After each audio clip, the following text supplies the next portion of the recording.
coronavirus ou Covid-19 est intervenu au Gabon dans un contexte politique tendu.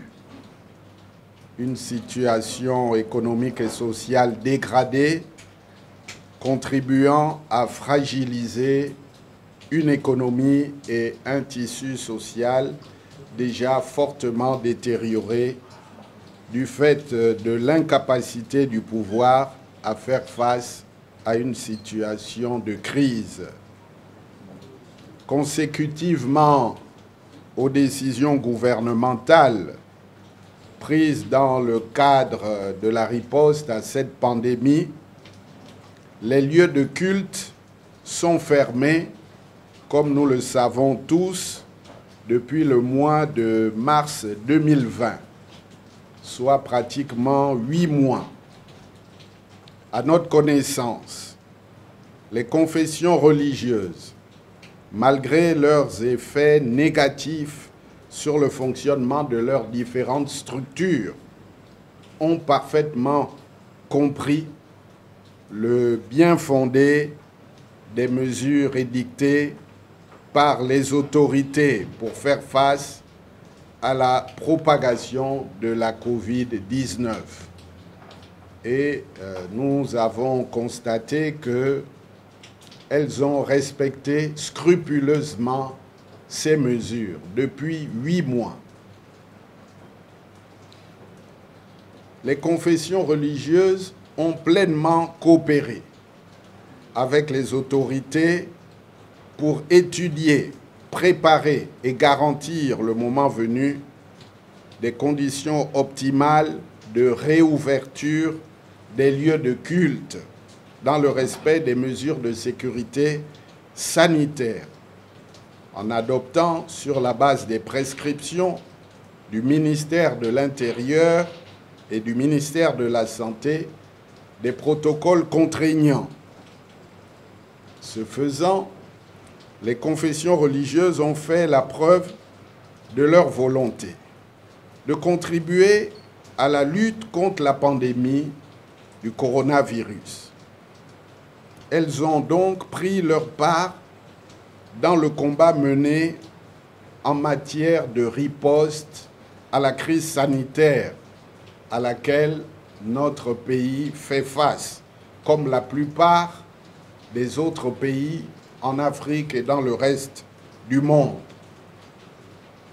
Il est donc injuste de les accuser aujourd'hui, et en particulier les communautés chrétiennes, de vouloir mettre en danger la vie d'autrui parce qu'elles expriment leur désaccord avec non seulement certaines des mesures arrêtées, mais aussi avec la méthode utilisée pour leur imposer l'inacceptable.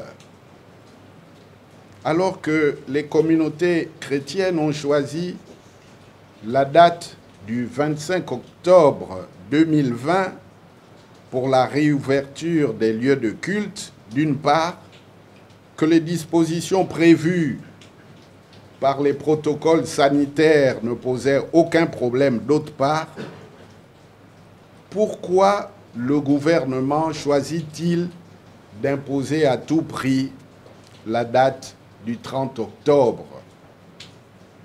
Quel avantage tire-t-il dans la riposte au coronavirus en différant de 5 jours cette ouverture?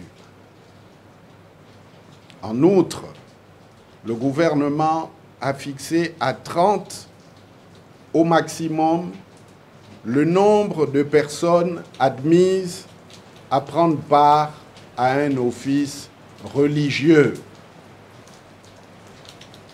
30 personnes pour prendre part à un office religieux, comme pour tout rassemblement, en faisant valoir les risques de contamination encourus dans les espaces fermés, alors que, par ailleurs, il tolère la présence d'un nombre plus élevé de personnes dans les marchés, dans les hémicycles de l'Assemblée nationale et du Sénat, dans les salles de classe, les amphithéâtres, les supermarchés, les gares, les aéroports, pour ne citer que ces quelques exemples. Plus grave, le gouvernement s'immisce au mépris de la séparation de l'État et de l'Église, dans l'organisation de la liturgie, en fixant à 1 jour par semaine la célébration des cultes, en exigeant des fidèles le paiement de la dîme et des offrandes par voie électronique et en interdisant la distribution de la communion qui constitue une phase essentielle du culte dans la foi catholique.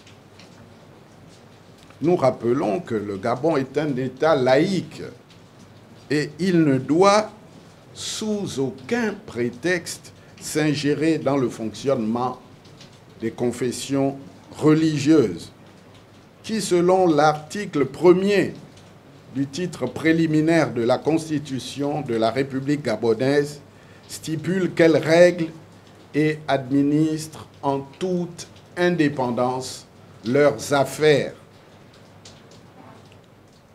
Le pouvoir doit savoir qu'il ne peut pas tout régenter, tout imposer et mener le peuple à la baguette. Dans un État démocratique, même si tout le monde a bien compris que tel n'est pas son dessein, il doit pouvoir entendre, écouter, échanger et reconnaître le cas échéant ses erreurs.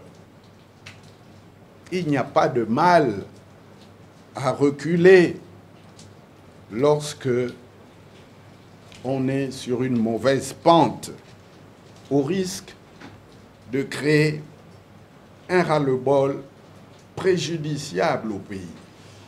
Parce que ce que nous vivons dans notre pays aujourd'hui est sans précédent. Et personne ne peut voir de telles choses dans d'autres pays. C'est inimaginable. Que diantre arrive-t-il à ce gouvernement?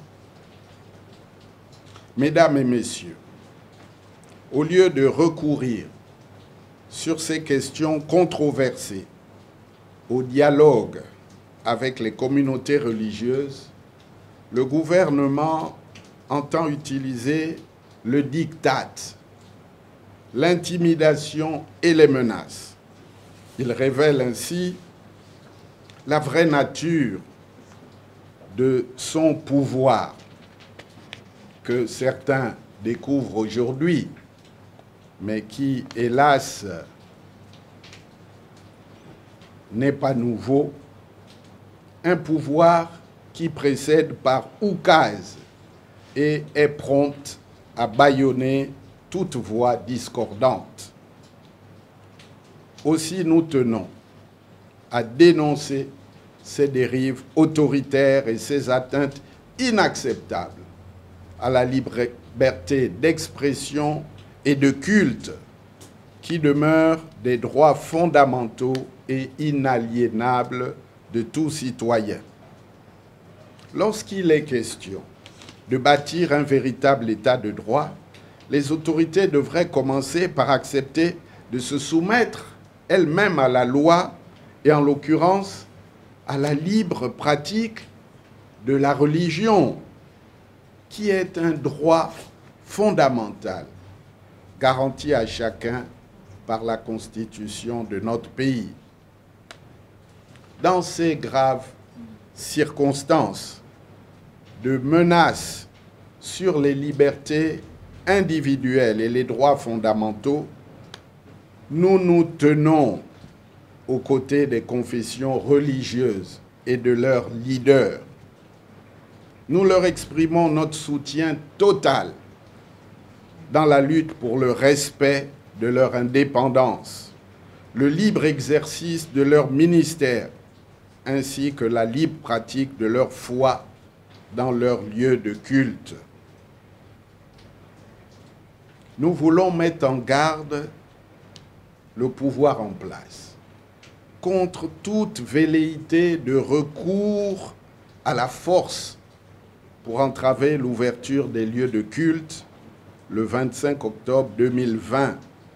Et nous les tiendrons pour responsables de tout débordement. Nous leur rappelons à cet effet le rôle capital que les communautés religieuses jouent depuis des décennies dans les domaines de l'éducation, de la santé ainsi que de l'assistance sociale. Nous rappelons également leur rôle spirituel et la contribution qu'elles apportent par la prière aux malades, aux démunis, à la paix et à la stabilité de notre pays.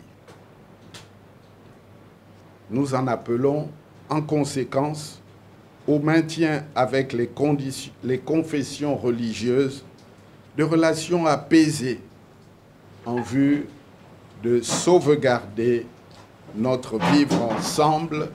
Je vous remercie.